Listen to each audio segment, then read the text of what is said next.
las actividades que iniciamos en la segunda mitad del año pasado. Ahora vamos a hablar algo de farmacoterapia del vértigo. Este es un cuadro bastante simple que trata de resumir cómo podemos agrupar las patologías que generan estos síntomas: vértigo, mareo, inestabilidad. Podemos ponerlos en dos grandes grupos: aquellas patologías que tienen su origen vestibular, ya sea a nivel de oído interno o a nivel del sistema nervioso central, pero es en el sistema vestibular periférico central. A nivel periférico tenemos estas patologías como las más frecuentes: vértigo posicional paroxístico benigno, enfermedad de Meniere, neuronitis vestibular, dehiscencia del canal semicircular superior, vértigos traumáticos autoinmunes. A nivel central, de origen vascular, por ejemplo, los infartos, las hemorragias tumorales, los schwannomas degenerativos, las enfermedades degenerativas en el sistema nervioso que también generan vértigo. Y no vestibular podríamos poner de repente aquellas patologías que dan inestabilidad, un poco de mareo, pero cuyo fondo es metabólico o hormonal, y un grupo bastante importante, los vértigos de origen psicógeno.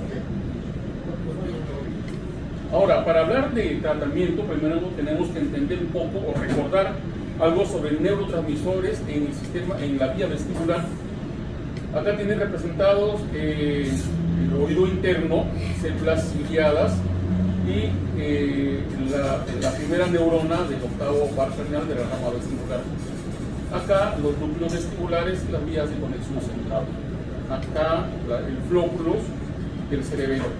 Entonces, tenemos que, como neurotransmisores del sistema vestibular, hay aminoácidos excitatorios, aminoácidos inhibitorios, tenemos neuropéptidos, tenemos acetilcolina. Dentro de los aminoácidos excitatorios, el más importante es el glutamato.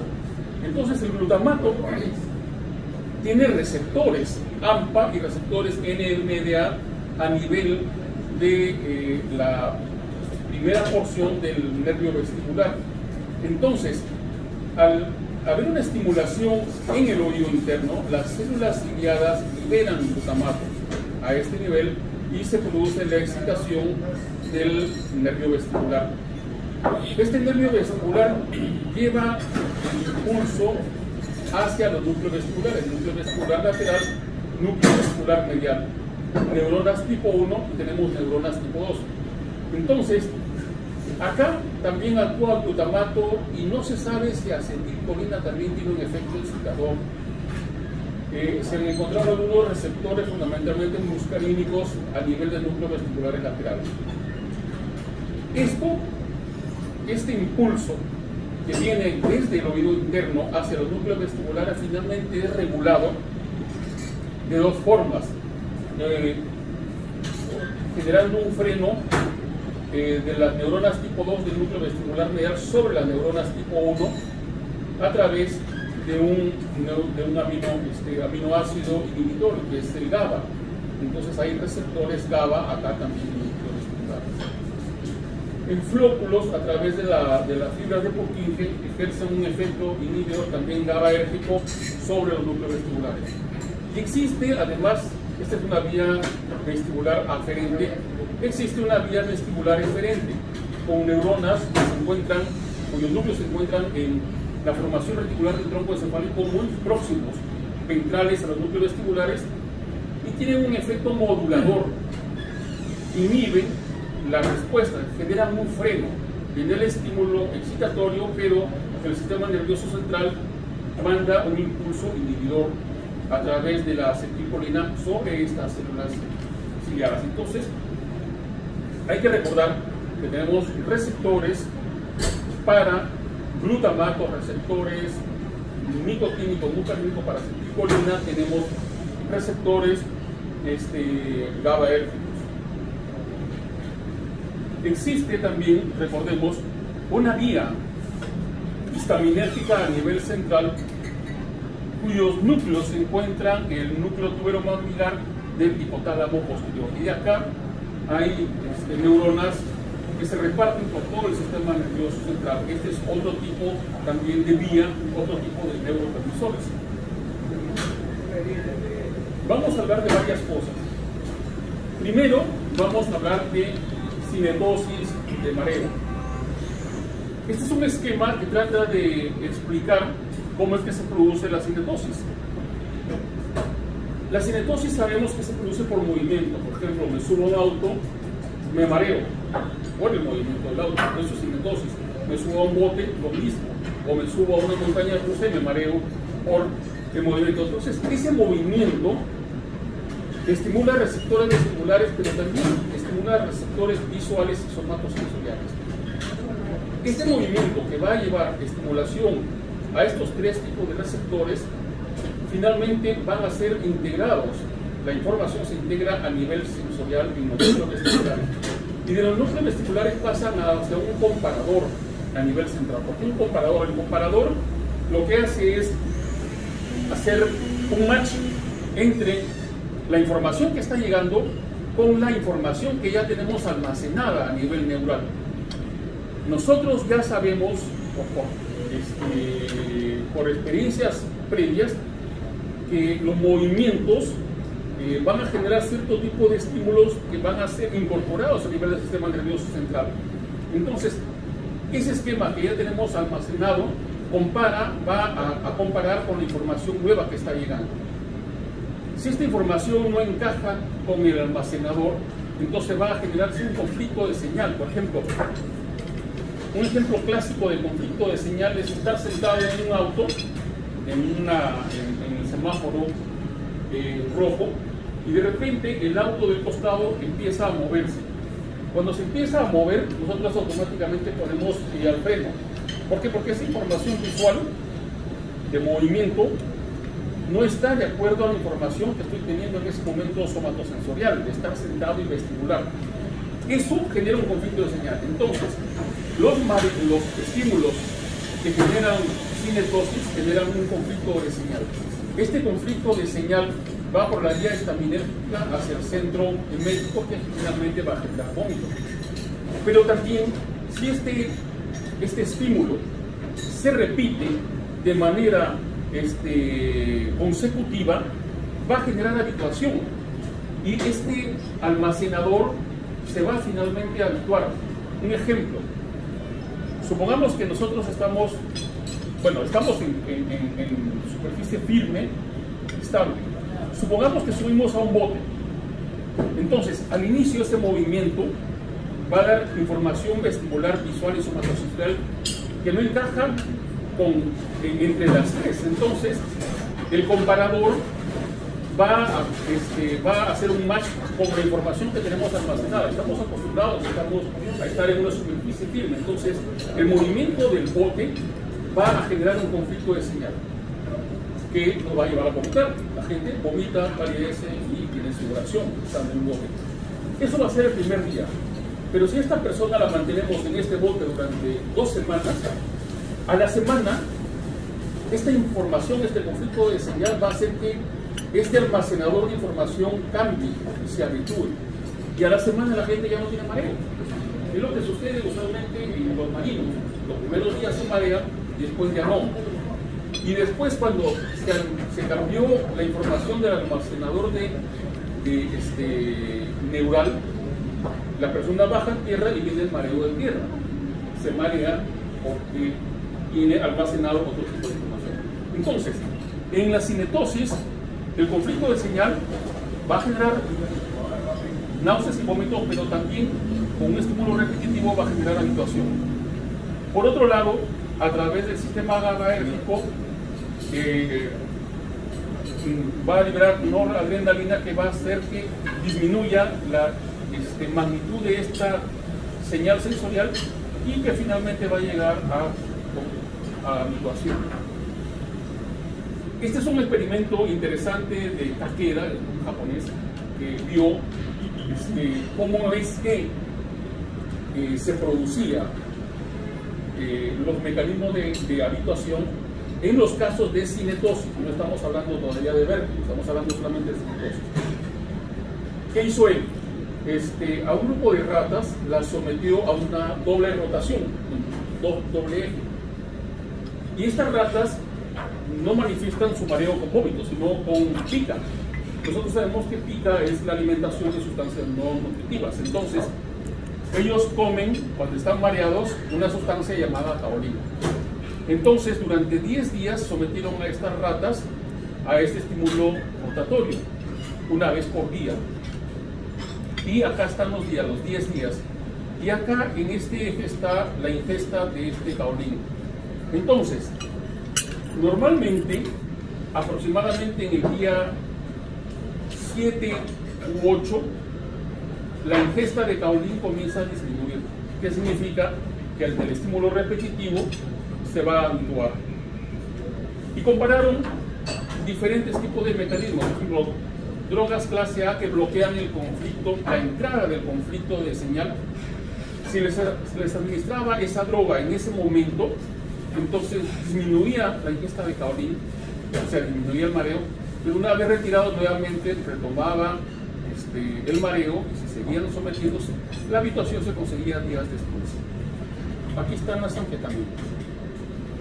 En la siguiente, el otro tipo de sustancia, las drogas clase B, lo que hacen es reducir el tamaño del conflicto, de la señal conflictiva. Entonces, administraban esta droga clase B y disminuía la ingesta de caolín, significaba que disminuía el mareo y había una promoción de habituación. Aquí están los anticolinesterases, y si se administran durante estos días, la habituación va a ir favorecida. Y acá, que se bloquea la respuesta emética, igual, al administrarse, disminuye el vómito, disminuye el mareo, pero una vez retirado, se produce la habituación en el tiempo ideal. Aquí están los antihistamínicos. Entonces, nosotros sabemos que el vómito se produce porque hay una estimulación del centro de vómito en el tronco encefálico, pero puede estimularse de varias maneras. Desde los núcleos vestibulares, a través de una vía histaminérgica, a través de estimulación de la zona disparadora, que se encuentra en la formación articular también, por dopamina, un bloqueo dopaminérgico inhibe esta producción de vómito. Aquí participa la dopamina. Y aquellos vómitos que tienen su origen en el tracto gastrointestinal tienen una estimulación a través de una vía serotonérgica. Y aquí se produce un bloqueo por un tazo. Entonces, cuando tenemos un paciente con vértigo, con crisis de vómitos intensas, si este vértigo de origen vestibular, lo que nosotros debemos dar es esto: bloqueo antihistamínico. No tiene sentido dar ondansetron, por ejemplo, o dar medicamentos antidopaminérgicos, porque esa no es la vía. A pesar de todo, en emergencias también suelen dar este tipo de medicamentos para disminuir el vómito que se origina en núcleos vestibulares, y eso es un error. Y existen una serie de medicamentos que se utilizan para tratar vértigo. La cantidad de patologías que generan vértigo es amplia. Por ejemplo, tenemos acetazolamida, vamos en orden alfabético. Es un inhibidor de la amigrasa carbónica. Se utiliza en ataxia periódica tipo 2, dosis de 250 miligramos, pero nosotros también lo utilizamos mucho en los casos de hidropesía endolinfática por enfermedad de Meniere, por ejemplo. El problema es que generan parestesias, puede haber deterioro auditivo, acidosis metabólica si se usa tiempos prolongados, nefrolitiasis, hematuria, etc. Y no se puede dar en aquellas personas que tengan acidosis hipertorémica, hipercalcemia y tratamiento a largo plazo de glaucoma crónico, por ejemplo. Otro medicamento lo utilizan fundamentalmente en Alemania. Esto es para vértigos de origen central. Lo utilizan 4-aminopiridinos. 4-aminopiridinos lo estuvieron utilizando experimentalmente en la Universidad de Múnich, y su acción es ser un bloqueador reversible de los canales de potasio, y utilizaban esto en ataxia periódica tipo 2, en los nistagmus downbeat y en los nistagmus upbeat. Dosis 10 a 15 miligramos. Este medicamento no lo tenemos en el Perú. Baclofen también se puede utilizar en casos de downbeat, nistagmus en upbeat, nistagmus, y en caso de nistagmus periódicos alternados. Es un relajante muscular, pero hay que tener un poco de cuidado con el baclofeno porque puede generar ataxia. puede empeorar incluso el mareo, así que es un poquito contraproducente su uso, pero es eficaz en este tipo de nistagmus de origen central. Hay que evitar su uso en aquellas personas que tengan un deterioro severo de la función hepática, una alteración renal y visceral intestinales. Betaistina, que ya vamos a desarrollar luego, es un agonista H1 y un antagonista H3. Por ser antagonistas H3 se podría considerar como un antihistamínico. Se utiliza fundamentalmente en enfermedades de Meniere, en catástrofes políticas, aunque hemos podido ver que betaistina también tiene su aplicación en muchas patologías vestibulares crónicas. Dosis. La dosis es variable. Usualmente uno puede empezar con 48 miligramos por kilo de peso, pero la recomendación de la Universidad de Múnich es tomar 144 miligramos por día y en casos particulares incluso arriba de 480 miligramos por día. Es una dosis demasiado alta, aparentemente 480 miligramos. Pero 144 miligramos, si tenemos experiencia en el uso de esta cantidad, va bastante bien, el vértigo se controla bastante bien. Esto es tomar 48 miligramos 3 veces al día. Tiene efectos colaterales, pero no son muy intensos, como reacción de hipersensibilidad en algunos casos. Puede haber cefalea, náusea, vómitos, diarrea, leves síntomas digestivos como meteorismo, dispepsia, y no usarlo en aquellas personas que tienen asma bronquial o úlcera gastrointestinal. Carbamazepina, utilidad paroxísticas vestibulares. Se pueden utilizar en arterias paroxísticas de ataxia de esclerosis múltiple o mioclonias del músculo óptico superior. Dosis entre 200 y 600 miligramos por día. Carbamazepina, yo lo uso particularmente en los casos de paroxismo vestibular bastante. Hay que tener la certeza de que es una paroxismo vestibular. Cuando la sospecha es grande, aún sin encontrar en la resonancia el cruce vascular, podemos utilizar carbamazepina como prueba terapéutica. Si responde, entonces continuamos con este fármaco.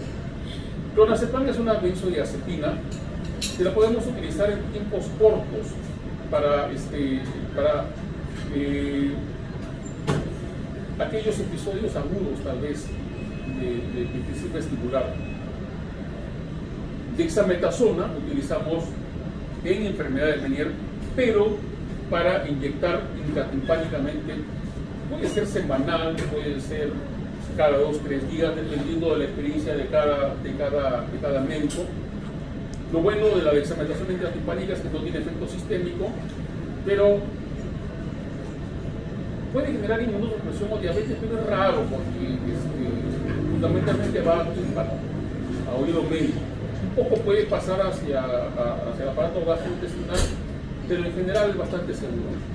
Dimenhidrinato en los cuadros vestibulares agudos ayuda porque actúa como antagonista de los receptores H1, pero también tiene un efecto anticolinérgico, entonces ayuda para los cuadros vestibulares súbitos, agudos, crisis de reciente inicio, pero el tratamiento ideal no pasar más allá de 48 horas, sobre todo viendo venosa.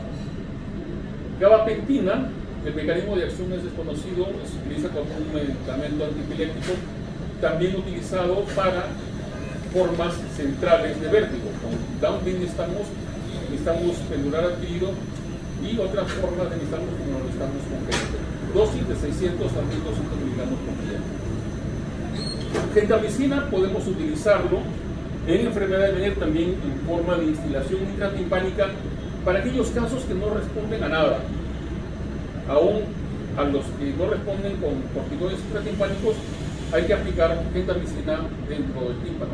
Ahora, la dosis a administrar es variable. Yo prefiero utilizar dosis muy bajas porque así me aseguro de no deteriorar súbitamente la función vestibular y no causar hipoacusia neurosensorial severa.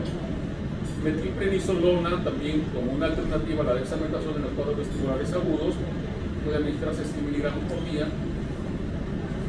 Paroxetina, un antidepresivo para las formas fóbicas de vértigo. Entonces, paroxetina va bastante bien en los vértigos fóbicos o en aquellos vértigos que están agrupados dentro de los mareos perceptuales posturales permanentes. Es una clasificación de estos tipos de mareos a los cuales no se les encuentra una base física. Entonces se asume que puede ser por una mala integración de la información a nivel central. Escopolamina, un antagonista de los receptores muscarínicos, entonces profiláctico para náusea y vómitos en los casos de cinetosis, que ya hemos visto anteriormente. Topiramato para las migrañas vestibulares, dosis 50 a 100 miligramos por día de 3 a 6 meses de tratamiento. Y bueno, el medicamento que más utilizamos y que ha demostrado mayor eficacia, no solamente en enfermedades venéreas, sino en todas las patologías vestibulares crónicas, es pues beta-histina. Recordemos que actúa sobre receptores de histamina. Tenemos receptores postsinápticos H1, H2 y presinápticos H3, H4, fundamentalmente H3. Entonces, su mecanismo de acción es ser fundamentalmente un agonista en los receptores H1 y un antagonista en los receptores H3. Ese efecto antagonista lo que va a hacer es bloquear la recaptación, permitiendo la presencia de mayor histamina, mayor cantidad de histamina a nivel de la unión sináptica, y ya se ha demostrado que la histamina pues tiene un efecto neuromodulador. Y el mecanismo de acción de beta-histina sabemos que puede ser a dos niveles: mecanismo de acción periférico, mecanismo de acción central. A nivel periférico genera un incremento en el flujo sanguíneo de oído interno y una disminución en la tasa de descarga de los receptores oculares. Y a nivel central, el efecto más importante es bloquear a los receptores H3 presinápticos, de tal manera que tenemos mayor cantidad de histamina a nivel de la unión sináptica, va a incrementar la expresión del hidroxisilcarboxilasa del ARN mensajero del núcleo tubero-mamilar, lo que va a permitir una mayor producción de histamina, y tiene un efecto muy importante que es útil para nuestros pacientes, es que participa siendo un promotor de la compensación vestibular. Entonces, tenemos mecanismo de acción sobre las neuronas tipo 1 y las neuronas tipo 2 en el núcleo vestibular. Las neuronas tipo 1 son aquellas que se estimulan por la estimulación ipsilateral, y las tipo 2 por la estimulación contralateral. Entonces, a través de una inhibición comensural, a través de la comisura, la neurona tipo 1 contralateral estimula la neurona tipo 2 y va a frenar a la neurona tipo 1 lateral. Es medio complicado, pero ese es el mecanismo de la neurona tipo 2. Entonces, a nivel central hay receptores de histamina, H1 para histamina, y receptores postsinápticos y receptores presinápticos H3. Acá actúa siendo un antagonista, y acá en los receptores H1, H2 un agonista. Hay también estudios donde se ha demostrado acción de la beta-histina a nivel de los receptores en las células ciliadas, bloqueando el mecanismo de acción de la acetilcolina sobre los receptores muscarínicos, ayudando a disminuir también la tasa de descarga de estas células ciliadas.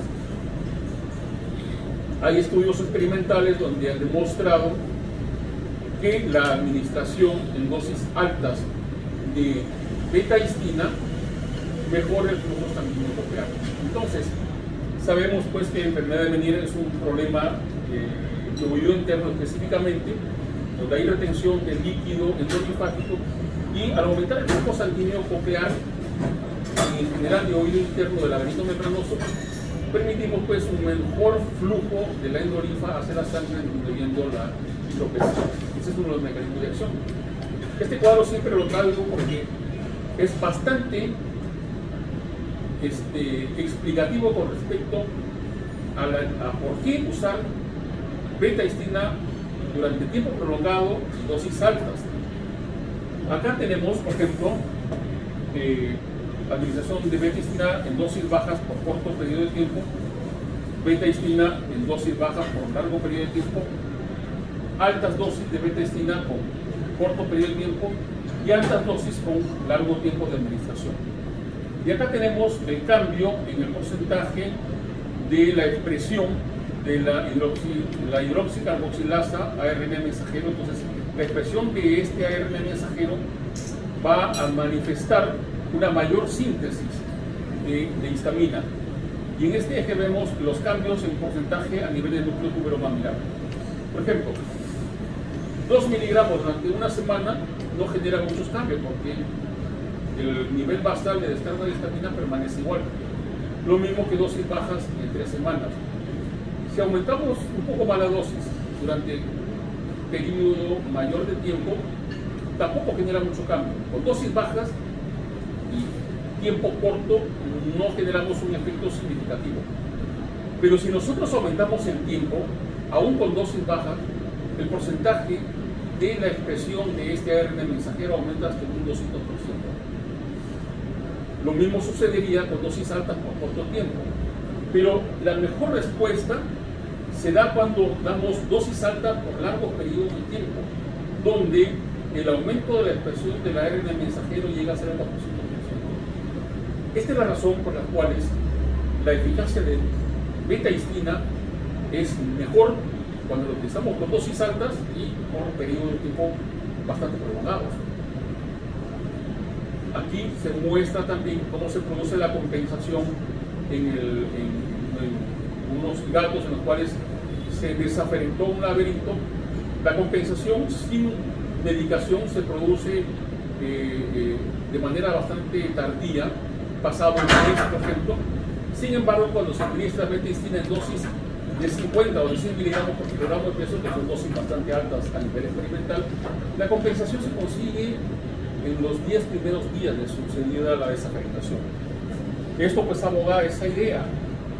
Dar dosis altas, aún con cortos periodos de tiempo, miren, solamente 10 días, la compensación se logra de manera significativa. Y el mecanismo de acción de beta-histina se puede dar a nivel del sistema nervioso central, a nivel del árbol vascular y a nivel del laberinto periférico. A nivel del sistema nervioso central, la histamina es un antagonista de los receptores H3 y que generan un rebalance de la actividad de los núcleos vestibulares y un despertar cerebral, se dice, ¿no? A nivel del árbol vascular, el efecto agonista de los receptores H1 incrementa el flujo sanguíneo coclear. Y a nivel del laberinto periférico, el efecto sobre los receptores H3 lo que van a hacer es disminuir las descargas a nivel del laberinto, generando una equiparación, porque las crisis de vértigo se producen cuando un laberinto deja de emitir sus descargas de manera normal. Entonces esta asimetría es la que genera el vértigo. Pero si nosotros disminuimos las descargas en el que sí están funcionando, la asimetría va a disminuir de tal manera que lo que se va a conseguir, rebalanceando la actividad del núcleo vestibular, consiguiendo un despertar cerebral, incrementando el flujo sanguíneo coclear y disminuyendo la descarga, la asimetría en las descargas en las células ciliadas, una recuperación funcional cada vez más rápida. Este es un trabajo que lo que hace es apoyar o reforzar la idea del tratamiento con dosis altas. Este es un trabajo hecho por Stroop en la Universidad de Múnich en pacientes con enfermedades de Meniere severas. Entonces era un tratamiento a largo plazo, 1 año de administración de beta-histina. Formaron 2 grupos, dosis bajas de 16 a 24 miligramos cada 8 horas y el grupo de dosis altas 48 miligramos cada 8 horas, 144 miligramos por día y 48, 72 miligramos por día en el grupo de dosis baja. Entonces reclutaron pacientes entre 18 y 80 años de edad, estudiaron a todos aquellos que tenían, por ejemplo, estas condiciones: enfermedad central, signos o síntomas de tromboencefálico, aquellos que no podían tomar beta-histina porque tenían alergia o tenían asma bronquial, y aquellos que habían recibido otro tipo de tratamiento como diuréticos, gentamicina o cirugía de oído. Reclutaron 112 pacientes con dosis bajas, esto es de 16 y de 24 miligramos cada 8 horas, 50 pacientes, 21 en el grupo de 16 y 29 en el de 24 miligramos cada 8 horas. Y en el grupo de dosis altas, esto es 48 cada 8 horas, 62 pacientes. Y en este esquema pueden ver cómo evolucionó el tratamiento durante 12 meses. En estas líneas entrecortadas ven el tratamiento con dosis bajas, disminuyó la crisis de vértigo por mes, pero el resultado fue mejor con dosis más altas. Hay que tener en cuenta, siempre que decir al paciente, que cuando nosotros administramos un tratamiento, el paciente no debe esperar que al mes siguiente ya no tenga vértigo, sino que tenga menos episodios de vértigo. Acá pasa de 9 a 4 después de 3 meses de tratamiento, crisis por mes. Disminuye la frecuencia, disminuye la intensidad y disminuye la iteración de la duración de los episodios de vértigo. Entonces, ese es un buen resultado. Y en este estudio, pues, fue bastante bien aceptado. Hubieron algunos síntomas colaterales, como dolor estomacal, diarrea, náuseas, nada que hiciera que cesaran el tratamiento. Y llegaron a concluir que el tratamiento con dosis altas a largo plazo es más efectivo que el tratamiento en dosis bajas en cuestión de vértigo de la actividad focal. Eso es todo. He tratado de hacerlo rápido para no cansarnos.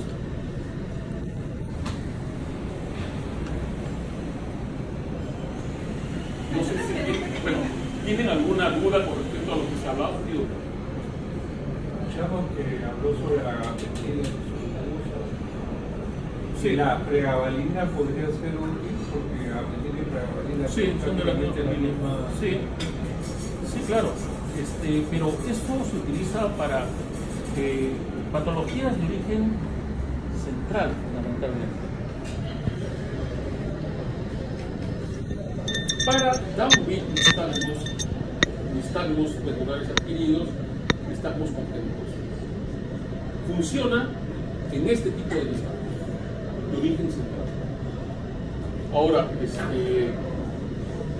la mejoría es mientras se usa el medicamento, porque después, una vez que se retira el medicamento, la condición persiste.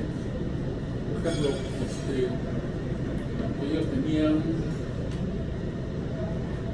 ellos trabajan en Alemania con 4 aminopiridinas, pero tengo entendido que acá en el Perú no tenemos este medicamento. Lo estuve buscando, pero no había. Esto fundamentalmente para nistagmus verticales, downbeat o upbeat.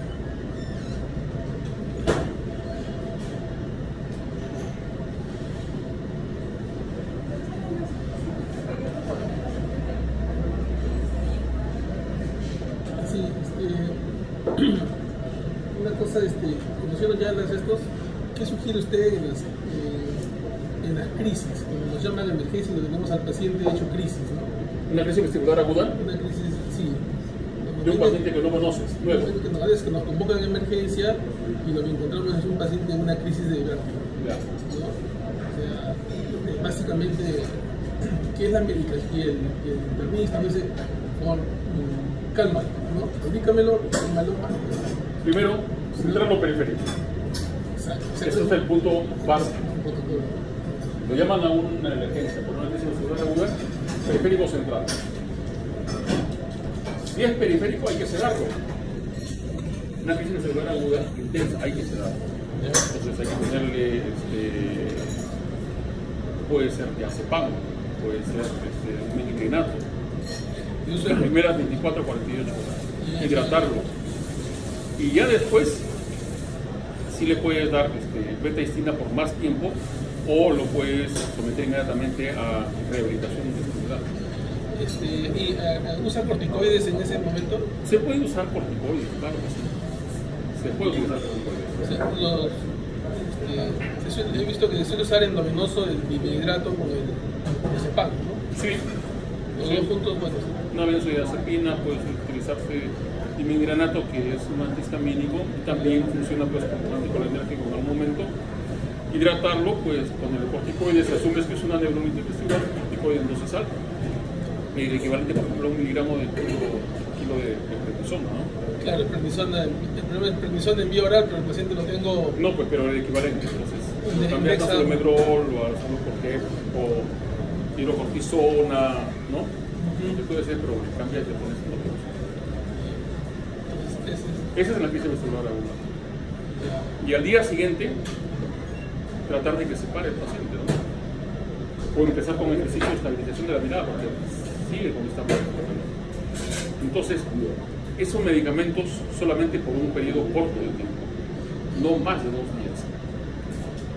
Yo recuerdo que antes era dimidrinato 2 semanas, que no se mueva porque se va a marear.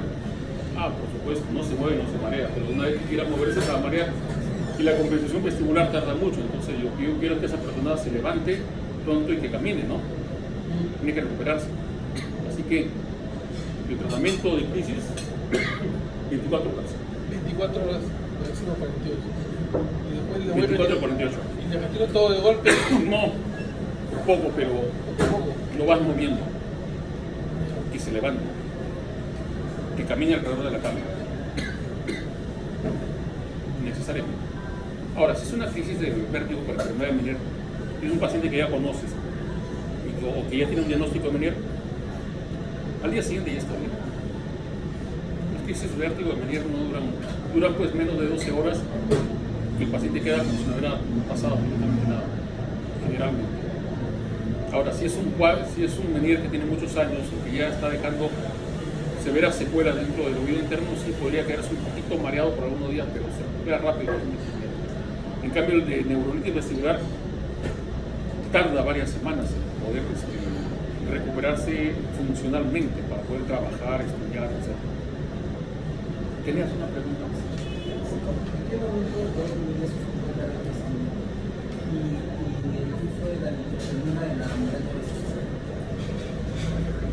Bueno, con amitriptilina no tengo experiencia, yo utilizo fundamentalmente topiramato. No sé qué tal te ha ido bastante. Claro, cuando es migraña, sí va con los profilácticos de migraña, va bastante bien. Claro. Ahora, beta-istina, ¿cuánto tiempo usar? Ese es un problema. Porque si yo tengo un paciente que tiene una crisis, con enfermedad de Meniere, supongamos, una crisis al año, no lo voy a tener un año. Beta-istina, no tendría sentido. Pero si tengo un paciente que hace 3, 4, 5 crisis mensuales, sí tengo que tenerlo bastante tiempo, con dosis altas. Y conforme vaya mejorando, voy bajando la dosis. Por ejemplo, imaginemos que empezamos 244 miligramos por día, 2 meses. Las crisis de vértigo que inicialmente eran 5 o 6 al mes, bajan a 3. Entonces, esos 144 lo bajas a 72. Otros 2 o 3 meses. Luego lo bajas a 48. Y así lo va bajando poco a poco. Entonces, va a usar casi un año el medicamento. Pero bajando. Ahora, si los 2 meses no mejoran, ya pues tienes que infiltrarlo. O le metes dexametasona o le metes Doctor, entonces, ¿cómo? ¿Antidepresivos o mejorarlo? También debe quedar en medicina, la psicógena. ¿Cómo? Disculpe. ¿Ah? Los psicógenos. A los pacientes. No, en los casos psicógenos no tiene sentido darle beta-istina. Hay que darle antidepresivos, puede usarse paroxetina. Paroxetina va bastante bien, trabaja bien, el inhibidor de la captación de serotonina va bastante bien con los cuadros de fobia. Pero yo he tenido muy buenas experiencias con paroxetina. Y hay que mandarlo de todas maneras a psiquiatría para que se encargue de manejar la dosis y darle el tratamiento de la. Porque a veces uno se confunde, dice, todo mareo le doy beta-istina y si no es un mareo de origen vestibular no va a responder, entonces no sirve, ¿no? Porque no es el medicamento indicado. ¿Usted recomienda iniciar con 16 miligramos cada 8 horas? ¿Cuál por parte? ¿La beta-istina? La beta-istina, arrancar como dice. Puedes empezar con 48 o puedes empezar con 72. Porque en la literatura dice arranque con 16 cada 8 y ahí podemos ir viendo y subiendo, ¿no? Dependiendo, yo utilizo usualmente más de. Su experiencia. Utilizo 24 cada 8 para iniciar. Si no mejora, doblo la dosis. Y si va bien, bajo la dosis a la mitad. Sí, comenzar con alta mejor. Claro, claro que sí. Esa dosis de 145 también está en función del peso de la paciente. Son alemanes enormes. Sí, pero acá también tenemos, enormes como el... Como Gallecín. Sí. Y lo otro, mi experiencia, ¿qué frecuencia ha visto crisis vertiginosa en ¿El infarto de? Oído. El tema ¿es un infarto de laberinto o es un cuadro viral agudo? Es difícil poder definir si es que es un infarto o es un cuadro viral. Usualmente se dice que cuando es muy severo, cuando la hipoxia es profunda, podría ser un infarto, pero yo le pongo mucha duda. Tendría que haber un trombo tan pequeñito que se meta en una rama de la arteria auditiva interna y no genere más síntomas. Usualmente van acompañando a infartos de tronco o de cerebelo. Yo prefiero asumir que esos cuadros agudos son de origen viral más bien. Entonces, hay una amplia gama de severidad, ¿no? Puede ser desde los más ligeros hasta pérdidas profundas de audición, cero audición con crisis vertiginosas severas también. Esos tienen peor pronóstico, pero siempre en mi experiencia yo generalmente asumo que es de origen viral más que vascular. Ahora, si tiene factores de riesgo cardiovascular, pues habrá que sopesar esa posibilidad, ¿no? De los cuadros vasculares que hemos visto pues infarto de la clínica, infarto de la AICA, en gente que no tenía factores de riesgo cardiovascular.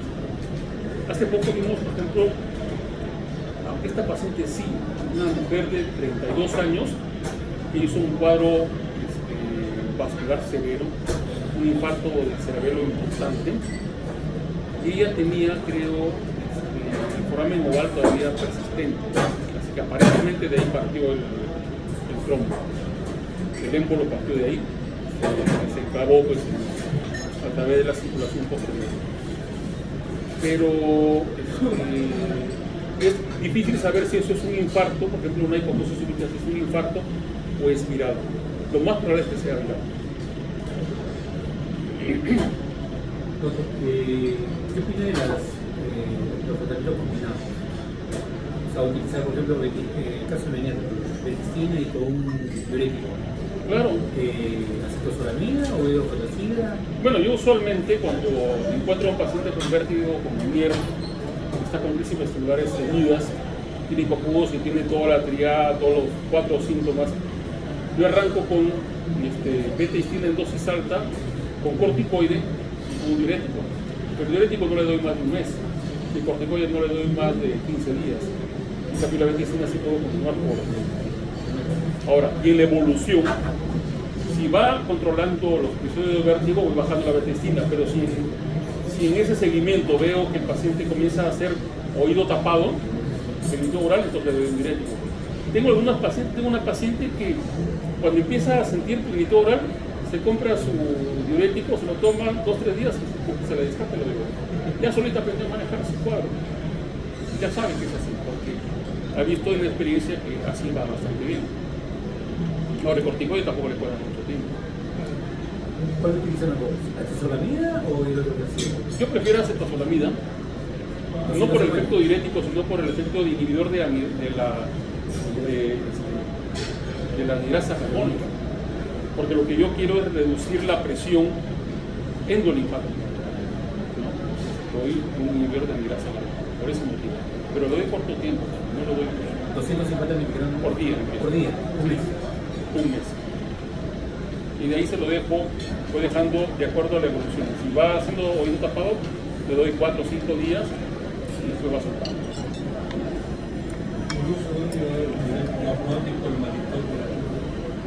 En manitol no hay mucha experiencia, hay algunos estudios.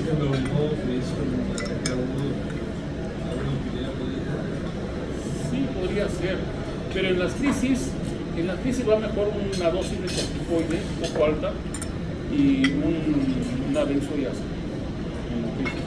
Incluso hay crisis que se van solas, ¿sabes? Porque la crisis de vértigo dura varias horas. Lo único que les pido a los pacientes es que cuando venga la crisis de vértigo estén en un lugar seguro, se sienten, no se vayan a caer y esperar que pase, porque va a pasar en pocas horas, con o sin tratamiento. Para la crisis. Me voy a sentar porque no me quedo sin comida. Sí, doctor. Muchas gracias. Gracias, doctor. No,